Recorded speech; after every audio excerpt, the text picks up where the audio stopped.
નમસ્કાર ખેડૂત મિત્રો, સ્વાગત છે તમારું ટોપ ગુજરાત સમાચાર ચેનલમાં। ચાલો જોઈએ આજના સૌથી તાજા હવામાન સમાચાર। હાલ ખેડૂત મિત્રો, ગુજરાતમાં ક્યાં અને કયા જિલ્લામાં વરસાદની આગાહી કરવામાં આવી છે।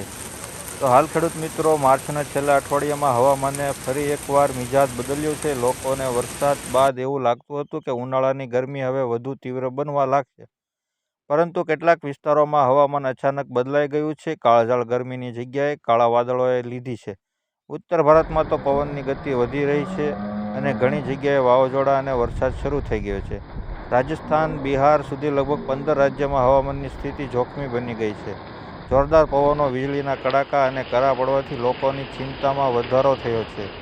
હવામાન વિભાગે આઈએમડી સ્પષ્ટપણે જણાવ્યું છે કે સિસ્ટમ બની છે, તેના કારણે આ વરસાદ થઈ રહ્યો છે, જે આગામી દિવસોમાં દેશના નોંધપાત્ર ભાગને અસર કરે તેવી અપેક્ષા છે। ત્યારે આગામી સમયમાં ગુજરાતનું હવામાન કેવું રહેશે તે અંગેની આગાહી આપણે જોઈએ।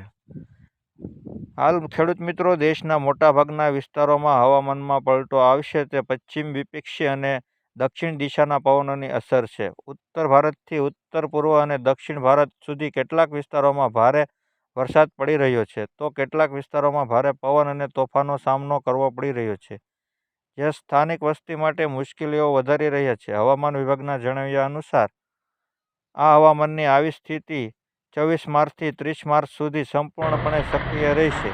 આ સમયગાળા દરમિયાન પવનની ગતિ 30થી 50 કિલોમીટર પ્રતિ કલાકની વચ્ચે રહેવાની ધારણા છે, જે ચોક્કસ પ્રદેશોમાં 70 કિલોમીટર પ્રતિ કલાક સુધી પહોંચવાની સંભાવના છે।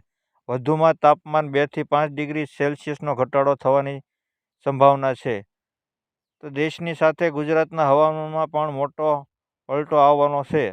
હવામાન વિભાગના અમદાવાદ કેન્દ્રના ડોક્ટર કે દાસ બુધવારે જણાવ્યું હતું કે આગામી 48 કલાક દરમિયાન મહત્તમ તાપમાનમાં કોઈ મોટો ફેરફાર નહીં થાય, ત્યારબાદ ધીમે ધીમે 2 થી 3 ડિગ્રી સેલ્સિયસનો ઘટાડો થવાની શક્યતા છે। લઘુત્તમ તાપમાન માટે આગાહી માટે જણાવ્યું છે કે આગામી 7 દિવસ દરમિયાન લઘુત્તમ તાપમાનમાં કોઈ મોટો ફેરફાર થવાની શક્યતા નથી।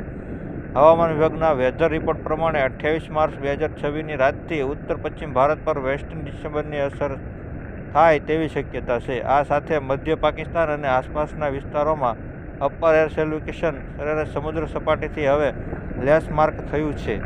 હવામાન વિભાગે આપેલી માહિતી પ્રમાણે રવિવારે 29 માર્ચના રોજ બનાસકાંઠા અને કચ્છમાં છૂટાછવાયા સ્થળોએ ગાજવીજ સાથે વરસાદ થવાની આગાહી આપવામાં આવી છે। 29 માર્ચના રોજ દરિયો ન ખેડવા સૂચના આપવામાં આવી છે।